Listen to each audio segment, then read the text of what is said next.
ত্রয়োদশ জাতীয় সংসদ নির্বাচনের ফলাফল যেন বাংলাদেশের রাজনীতির দাবা উল্টে দিয়েছে। কেউ কি কখনো ভেবেছিল রাজনীতির সমীকরণ এমন নাটকীয় মোড় নেবে? সংসদের প্রধান বিরোধী দল হিসেবে এখন চালকের আসনে বাংলাদেশ জামায়াতে ইসলামী। আর এর চেয়েও বড় চমক, ডাক্তার শফিকুর রহমান এখন officially leader of the opposition বা বিরোধী দলীয় নেতা। কিন্তু গল্পের টুইস্ট এখানেই শেষ নয়। জুলাই বিপ্লবের সেই রাজপথ কাঁপানো স্লোগান মাস্টার ছাত্র প্রতিনিধি নাহিদ ইসলাম এখন সংসদে উপবিরোধী দলীয় নেতা। আপনারা হয়তো ভাবছেন, এসব তো শুধুই পদবি, নামের আগে একটা টাইটেল বসল, ব্যাস এটুকুই। কিন্তু বিশ্বাস করুন, বিষয়টি মোটেও এতটা সহজ নয়। এই দুটি পদের সাথে জড়িয়ে আছে রাষ্ট্রের দেয়া এমন সব রাজকীয় ক্ষমতা, প্রোটোকল আর সুযোগ সুবিধা, যা শুনলে আপনার চোখ কপালে উঠতে বাধ্য। পতাকাবাহী গাড়ি, আলিশান ডুপ্লেক্স বাড়ি আর ব্যক্তিগত বিশাল বাহিনী, কি নেই এই তালিকায়?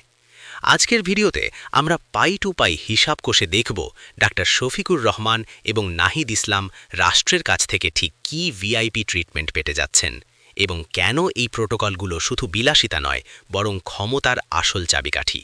তো চলুন রাজনীতির এই নতুন সমীকরণের গভীরে ডুব দেয়া যাক।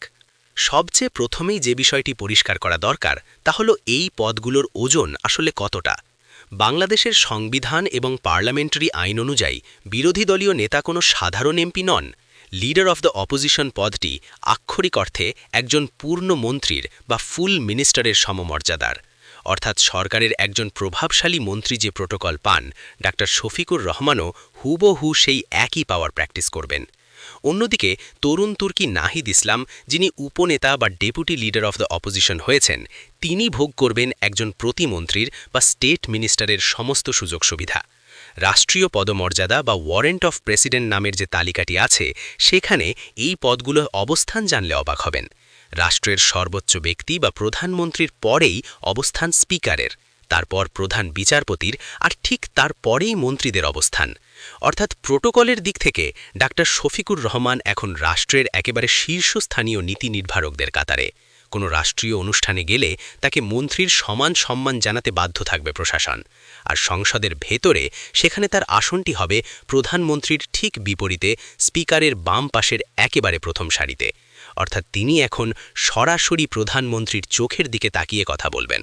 এবার আসুন একটু লাইফস্টাইল বা সুযোগ সুবিধার ফর্দে নজর দেই। ঢাকায় থাকার ব্যবস্থা নিয়ে তাদের আর চিন্তা করতে হবে না। বিরোধী দলীয় নেতা হিসেবে ডাক্তার শফিকুর রহমান পাবেন রাষ্ট্রের পক্ষ থেকে একটি সুসজ্জিত আলিশান সরকারি বাসভবন। আপনারা নিশ্চয়ই মিন্টু রোড বা হেয়ার রোডের সেই বিশাল বাংলো বাড়িগুলো দেখেছেন। ঠিক সেরকমই একটি বাড়ি তার জন্য বরাদ্দ থাকবে। এই বাড়িগুলোর বিশেষত্ব হলো, এর জন্য 1 টাকাও ভাড়া দিতে হয় না। শুধু তাই নয়, এই বিশাল বাড়ির ভেতরে যত ফার্নিচার, এসি, ফ্রিজ বা ইলেকট্রনিক সামগ্রী লাগবে, সব কিছুই সরকার কিনে দেবে।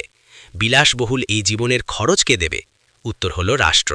বাড়ির বিদ্যুৎ বিল, গ্যাসের চুলা, পানির বিল, এমনকি টেলিফোন বিল সবই বহন করবে সরকারি কোষাগার।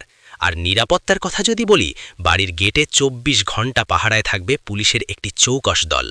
তবে ডাক্তার শফিকুর রহমান যদি সরকারি বাড়িতে না থেকে নিজের বাসাতে থাকতে চান, তাতেও সমস্যা নেই। সেক্ষেত্রে সরকার তাকে বাড়ি ভাড়া বাবদ প্রতি মাসে একটি মোটা অঙ্কের ভাতা প্রদান করবে।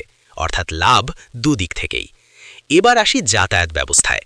রাস্তায় বের হলে এখন আর তাদের জ্যামে বসে থাকতে হবে না। ডাক্তার শফিকুর রহমানের গাড়িতে এখন উড়বে বাংলাদেশের লাল সবুজ পতাকা। আইন অনুযায়ী তিনি পাবেন একটি সরকারি গাড়ি, সাধারণত পাজেরো জিপ কিংবা হাই এন্ড সেডান কার। গাড়ির সামনের স্ট্যান্ডে পথ করে উড়বে জাতীয় পতাকা, যা রাষ্ট্রীয় ক্ষমতার প্রতীক। এই গাড়ির তেল খরচ কত হবে তা নিয়েও ভাবার দরকার নেই, কারণ পুরো তেল খরচ বহন করবে রাষ্ট্র। আর গাড়ি চালানোর জন্য সরকারি বেতনভুক্ত ড্রাইভার তো থাকছেই। শুধু তাই নয়, যখন তিনি ঢাকার বাইরে বা ভেতরে মুভ করবেন, তখন তিনি পাবেন বিশেষ পুলিশি প্রোটোকল বা এসকর্ট। সাইরেন বাজিয়ে পুলিশের গাড়ি তাকে রাস্তা ক্লিয়ার করে নিয়ে যাবে। একজন বিরোধী দলীয় নেতার সময়ের মূল্য অনেক, তাই ট্রাফিক জ্যামে আটকে থাকা তার সাজে না। কিন্তু একা কি আর এত বড় দায়িত্ব পালন করা সম্ভব? মোটেও না। এজন্য রাষ্ট্র তাদের দিচ্ছে এক বিশাল ব্যক্তিগত বাহিনী বা পার্সোনাল স্টাফ। ডাক্তার শফিকুর রহমানের দাপ্তরিক কাজ সামলানোর জন্য সরকার নিয়োগ দেবে একজন পিএস বা একান্ত সচিব। এই পিএস কিন্তু সাধারণ কেউ নন, তিনি একজন উপসচিব পদমর্যাদার বিসিএস ক্যাডার অফিসার। বুঝতেই পারছেন, প্রশাসনের একজন পাওয়ারফুল অফিসার তার সেক্রেটারি হিসাবে কাজ করবেন। এর বাইরেও থাকবেন একজন এপিএস বা সহকারী একান্ত সচিব, একজন পিও বা পার্সোনাল অফিসার, আর বাসার কাজের জন্য বাবুর্চি, মালি, ক্লিনার, গানম্যান এবং পিয়ন সহ প্রায় ৮ থেকে ১০ জনের একটি স্টাফ বাহিনী তার সেবায় নিয়োজিত থাকবে। মজার ব্যাপার হলো, এদের সবার বেতন ভাতা রাষ্ট্র পরিশোধ করবে। সংসদ ভবনেও তার জন্য থাকবে একটি সুসজ্জিত অফিস কক্ষ, যেখানে আলাদা অফিস স্টাফ এবং যাবতীয় আধুনিক সরঞ্জাম প্রস্তুত থাকবে। এবার একটু নজর দেয়া যাক আমাদের তরুণ আইকন নাহিদ ইসলামের দিকে। ছাত্র আন্দোলন থেকে উঠে আসা এই নেতা এখন রাষ্ট্রের প্রতিমন্ত্রীর মর্যাদায় আসীন। তিনিও কিন্তু পিছিয়ে নেই। একজন প্রতিমন্ত্রী হিসেবে তিনিও পাবেন জাতীয় পতাকা লাগানো সরকারি গাড়ি, পাবেন সরকারি বাসভবন কিংবা বাড়ি ভাড়া। তার জন্যও থাকবে পিএস, এপিএস এবং ব্যক্তিগত স্টাফের সুবিধা। তার নিরাপত্তার জন্যও থাকবে বিশেষ ব্যবস্থা। বেতনের কথা যদি বলি, সেটাও কিন্তু নিহাত কম নয়। বিরোধী দলীয় নেতা হিসেবে ডাক্তার শফিকুর রহমান মন্ত্রীদের সমান মাসিক বেতন পাবেন, যা সব মিলিয়ে প্রায় ১,৫,০০০ টাকার মতো। আর নাহিদ ইসলাম পাবেন প্রতিমন্ত্রীর স্কেল অনুযায়ী বেতন। এর বাইরে নির্বাচনী এলাকার জন্য আলাদা ভাতা, আপ্যায়ন ভাতা এবং চিকিৎসা ভাতা তো আছেই। এমনকি দেশে বা বিদেশে চিকিৎসার প্রয়োজন হলে সেই খরচের একটি বড় অংশ রাষ্ট্র বহন করার বিধান রয়েছে। রাষ্ট্রীয় কাজে বিদেশে ভ্রমণে গেলে তারা ব্যবহার করবেন ভিআইপি লাউঞ্জ এবং ভ্রমণ করবেন বিজনেস বা ফার্স্ট ক্লাসে। তবে দর্শক, এতক্ষণ তো শুনলেন গাড়ি, বাড়ি আর টাকার কথা, কিন্তু আসল বিষয়টা কি জানেন? এসব সুযোগ সুবিধার বাইরে সবচেয়ে বড় যে জিনিসটি তারা পাচ্ছেন, তা হলো ক্ষমতা বা পাওয়ার। ডাক্তার শফিকুর রহমান এখন বিদেশি কূটনীতিকদের কাছে গভর্নমেন্ট ইন ওয়েটিং বা ছায়া প্রধানমন্ত্রী হিসেবে বিবেচিত হবেন। যখন কোনো বিদেশি রাষ্ট্রদূত বা জাতিসংঘের প্রতিনিধি বাংলাদেশে আসবেন, প্রধানমন্ত্রীর সাথে দেখা করার পরই তারা যার সাথে বৈঠক করবেন তিনি হলেন বিরোধী দলীয় নেতা। এটি আন্তর্জাতিক প্রোটোকলের অংশ, অর্থাৎ বহির্বিশ্বের কাছে তিনি এখন অত্যন্ত গুরুত্বপূর্ণ ব্যক্তিত্ব।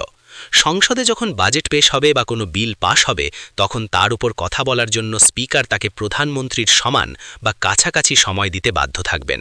তিনি সরকারের ভুল ত্রুটি ধরিয়ে দেবেন এবং তার সেই বক্তব্য রেকর্ড হিসেবে থাকবে। এছাড়া বিভিন্ন সাংসদীয় স্থায়ী কমিটিতে তারা গুরুত্বপূর্ণ পদে থাকবেন। এই কমিটিগুলোর কাজ হল মন্ত্রণালয়গুলোর কাজের তদারকি করা। এই ক্ষমতার বলে তারা আমলাতন্ত্রকে জবাবদিহিতার আওতায় আনতে পারবেন। সচিব বা বড় বড় অফিসাররা কমিটিতে এসে তাদের প্রশ্নের উত্তর দিতে বাধ্য থাকবেন। অনেকেই হয়তো ভাবছেন, জনগণের ট্যাক্সের টাকায় এই গাড়ি, বাড়ি, পিএস, এপিএস এগুলো কি বিলাসিতা নয়? কিন্তু মডার্ন পলিটিক্স বা আধুনিক রাজনীতির প্রেক্ষাপটে যদি চিন্তা করেন, তবে এগুলো আসলে বিলাসিতা নয়, এগুলো হলো logistic support. Doctor Shafiqur Rahman যখন ছায়া সরকার বা শ্যাডো ক্যাবিনেট চালাবেন, তখন তার এই সরকারি অফিস আর স্টাফরাই হবে তার ওয়ার রুম। বাজেটের মতো জটিল বিষয় নিয়ে সরকারের ভুল ধরার জন্য তার দরকার বিশাল গবেষণা। তার সরকারি পিএস, এপিএস এবং গবেষকরা সেই তথ্য উপাত্ত তৈরি করে দেবেন। অর্থাৎ রাষ্ট্রের টাকায় পাওয়া এই জনবল ব্যবহার করে তারা তাদের পলিসি পেপার বা বিকল্প প্রস্তাবনা তৈরি করবেন। এই সুবিধাগুলো তাদের গঠনমূলক রাজনীতি করার রসদ যোগাবে। অন্যদিকে নাহিদ ইসলামের বিষয়টি ভাবুন।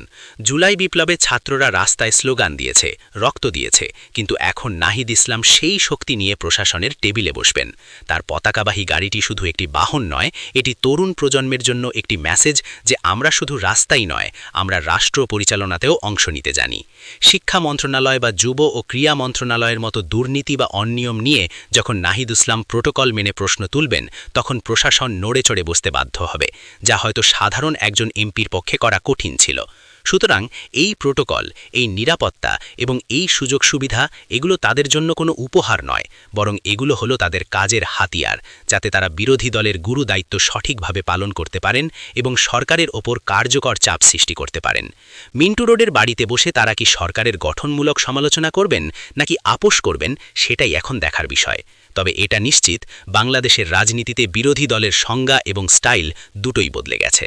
দর্শক, পুরো বিষয়টি শোনার পর আপনার কি মনে হচ্ছে? বিরোধী দলীয় নেতা এবং উপনেতা হিসেবে এই রাজকীয় সুযোগ সুবিধাগুলো কি তাদের প্রাপ্য, নাকি এর কোনো পরিবর্তন হওয়া উচিত? বিশেষ করে ছাত্র প্রতিনিধি হিসেবে নাহিদ ইসলামের এই ক্ষমতায়ন আপনারা কিভাবে দেখছেন? আপনাদের সুচিন্তিত মতামত আমাদের কমেন্ট বক্সে অবশ্যই জানাবেন। আপনাদের প্রতিটি কমেন্ট আমাদের জন্য অত্যন্ত মূল্যবান।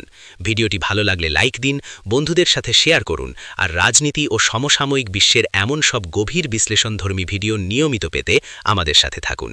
দেখা হচ্ছে পরের ভিডিওতে নতুন কোনো চমকপ্রদ তথ্য নিয়ে। সেই পর্যন্ত ভালো থাকুন, সুস্থ থাকুন। আল্লাহ হাফেজ।